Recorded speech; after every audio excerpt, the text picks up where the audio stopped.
Alright, in this video I want to talk about the European parliamentary election results in 4 countries, those being the Netherlands, Austria, Poland, and Hungary. This is going to be kind of a brief overview and recap of what happened on Sunday for the EU elections in those countries.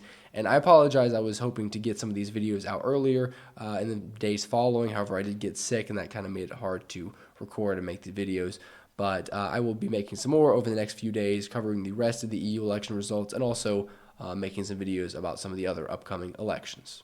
Now, in the Netherlands, we had a surprise upset result, and that was that the center-left alliance of the Greens and the Labour Party won 21% of the vote, coming first place, beating Geert Wilders' Party for Freedom, which came in second place with only 17% of the vote. This was contrary to what polls were showing, and this was actually somewhat of a mixed bag for both parties. For the center-left alliance, they did end up fending off Geert Wilders and coming in first place, which was a big victory for them. However, when you look at the results for both the parties in the 2019 election, this was a drop in support. So they did win first place, they did win the election, but with some losses. The PVV did end up gaining a lot of support. They surged compared to the last EU elections, and they were able to kind of become, again, one of the major parties in Dutch politics. In the past few years, they kind of faded from the political scene. So this clearly shows that they are a major player in Dutch politics now and stabilized themselves around, at least 18% of the vote. However, this was an underperformance of both the polls and what they got in the last general elections, and so this will be somewhat disappointing for them, but it was an increase in support nonetheless.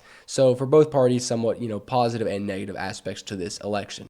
Now, for the parties of the former government under Mark Rutte, this was somewhat of an okay result for them. The parties of the center and center-right, the VVD, the CDA, and D66, fared actually pretty well in this election. They didn't get totally wiped out as compared to the results of the last general and regional elections. This is nonetheless not where they want to be. This is going to be kind of a historic low for them as compared to what they traditionally got. However, they fared decently, getting from around 8 to 12% of the vote. The CDA suffered minor losses. D66 made some minor gains. And so this is obviously, kind of on the low end. This is not where they want to be probably, but as compared to what happened in the previous elections, they didn't get totally wiped out here.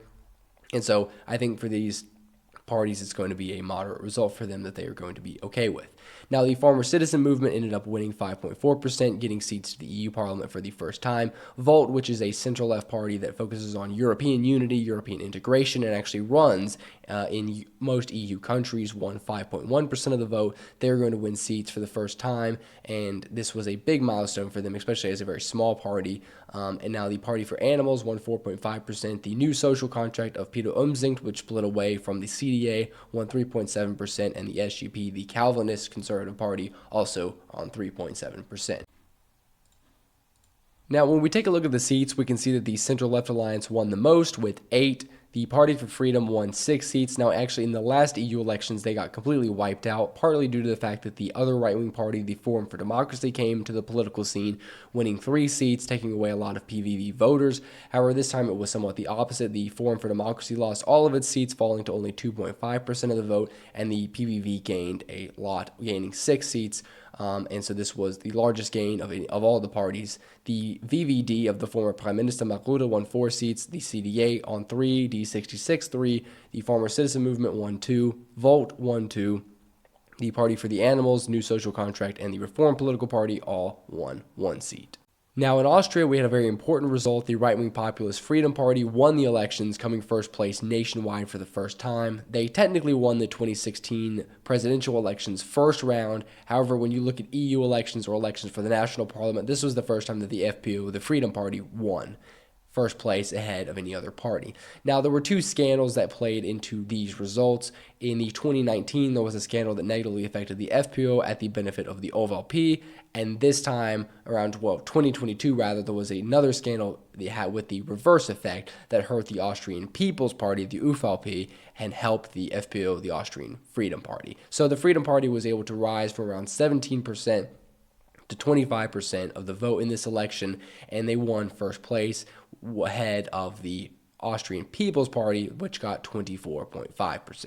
The Social Democrats won 23%, coming third place. The Greens, 11.1%, and the Liberal Neos Party won 10.1%. Now, this result was a somewhat underperformance of the FPÖ. They were polling a bit higher at around 27%, so maybe somewhat disappointing. It wasn't the total, clear victory that they had hoped for, but this was the first time winning first place. This was a large increase in support, especially compared to the lows that they were. They even fall to, I believe, achieve 12, 13% in the polls at around 2020. So a clear sign that the party has been able to recover most of its support. The OVP, the Austrian People's Party, which is the party of the current chancellor and the former two chancellors, including Sebastian Kurz, won second place. This was not a terrible result for them. They are clearly, all three parties are kind of on the same level and clearly within the margin of error in terms of the national elections that we'll be having. It's kind of a toss-up with this result.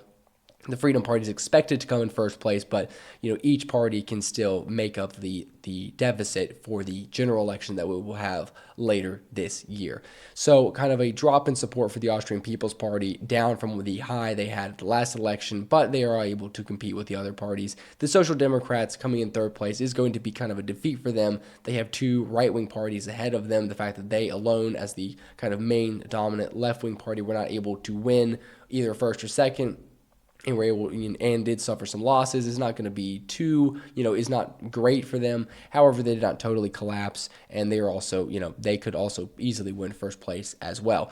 Now, the Greens dropped some support, 11.1% is not a bad result. They did suffer some losses, and this was in line with most of Europe, where we saw the Greens drop in some support because there was a lot of shift away from the environmental issues on this election and towards economic or foreign policy issues. Now, the NEOS party actually underperformed the polls by a few points, and I believe what happened was some of the NEOS voters, some of the liberal centrist voters, ended up voting for the OVP with the hopes of preventing the FPO from winning first place, and that's why the OVP kind of overperformed by a point or two. NEOS underperformed by a couple points, and that's why we have this very close result. The Communists won 3%. This was an increase, but of course not enough to win any seats, and the right-wing DNA party won 2.7. If we take a look at the seats, we can see, of course, the Freedom Party, which came in first place, won 6 seats, doubling from the last election where they only got 3. The Austrian People's Party won 5, down from 7, so they lost 2. The Social Democrats held 5 that they had before, and the Greens and NEOS both won 2 seats. Now, when we take a look at the results for Poland, we can see that the centrist alliance of the Civic Platform and the right-wing alliance of the Law and Justice Party won the most votes, clearly dominating this election, and both parties actually slightly overperformed what the polls were expecting them to get. This election was, of course, somewhat of a referendum on the current Prime Minister, Donald Tusk, and his government of the Civic Platform, Third Way, and the left, and the opposition, of course, is being led by the Law and Justice, the former ruling coalition party. And this result was somewhat interesting. The Civic Platform won the election, coming first place with 37.1%. The Law and Justice Party, which won the last election, suffered heavy losses, falling from 45% to only 36%, a drop in around 9 points. But we had very interesting, the right-wing Confederation Party, which is arguably to the right of the Law and Justice Party, kind of went from 4% to 12.1%, a surge in support, able to win third place. And the other parties of the coalition performed somewhat poorly, with the centrist, center-right Third Way winning 6.9%, and the Social Democratic Left Alliance winning 6.3%. It's clear some of the support from Third Way and the left ended up going to Civic Platform, which allowed them to win first place. Now, the most important thing about this election arguably is the result from Confederation and what it shows going forward. And what this result clearly shows is, yes, the centrist alliance, the centrist coalition that make up the current government was able to win. So this was not a huge signal that the right is going to return to power in Poland. However, the right did do somewhat well. The Law and Justice Party didn't get totally wiped out. They did suffer heavy losses, but they were able to, be neck and neck with Civic Platform, and the Confederation did see a surge in support. So what I think this shows is that the right-wing parties in Poland are in a position to retake power, but this is going to involve the Law and Justice Party and Confederation working together, which until now has not been the case. Until now, both parties have kind of distanced themselves from each other, and I think we're going to see a realignment in Polish politics where if the Law and Justice Party wants to be able to compete with the three parties against them, they're going to need to find an ally, with that being Confederation. And so we could see maybe a new right-wing alliance with, that's formed, and this result clearly shows that if they were able to repeat something like this, they could end up coming to power in the next general elections. And so it is a victory for the centrists. They were able to fend off any kind of a right-wing resurgence. However, the right wing is still intact enough that they can clearly win again. So a kind of very stable, satisfying result for both the centrist bloc and the right-wing bloc in Poland. Now, if we take a look at the seats, we can see that the Civic Platforms Alliance won the most with 21. The Law and Justice Party's alliance won 20 seats, losing 7. And the Confederation won 6. Third Way and the center-left political alliance both won 3 seats.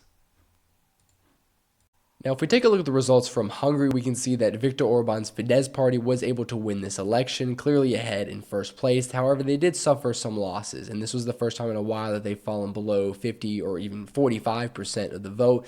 And it shows, one thing, that the Fidesz party has stumbled. They have lost some support. However, it was not the large amount of support as some has expected, as the polls were kind of showing early on. The TISA party, which was founded by a member who split away from Fidesz and kind of formed this kind of anti-corruption political alliance in between both Fidesz and the centrist, center-left opposition alliance, surged to 29.6%, coming second place in this election. And this party might end up being a big threat to Fidesz's credibility and to its power both in Hungary and its influence within the EU. However, Fidesz did fare well despite all the things that happened, despite all of the scandals, and despite having someone from their own party defect and create a split-away movement. Fidesz did not suffer catastrophic losses, mainly just minor losses, but of course it will be seen as somewhat a defeat for Orban, a setback rather, not a total defeat. And for the TISA movement, a big victory, winning 30% as a new political party, a very big deal.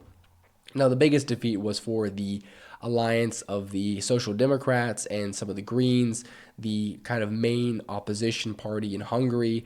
They won only 8% of the vote. Of course, most of their vote probably went to the TISA movement, which had kind of solidified itself as the main opposition to Orban. And so the prior opposition bloc had suffered heavy losses. The right-wing nationalist, more homeland movement, won 6.7% and was able to enter into the European Parliament. So overall, a somewhat a hit for Orban, but not a total, defeat for him, in kind of a shift in power in who is the opposition within Hungary. And if we take a look at the seats, we can see that Fidesz lost 2, but still won the most with 11. The TISA movement won 7%, or 7 seats rather. The center-left opposition lost 3, winning only 2, and our homeland movement, the right-wing nationalist party, gained a seat entering into the EU Parliament for the first time. Now, that's going to be it for this video. I wanted to give you guys a kind of recap on these results. I know it's been a few days since the election, but I will do some more videos on the other countries and, of course, look at the upcoming UK parliamentary elections and the new French snap elections for the legislatives, and that will be the new focus of the channel. And I hope you all enjoyed. If you do, please like, share, subscribe, and I'll see you all in the next video. Thank you for watching.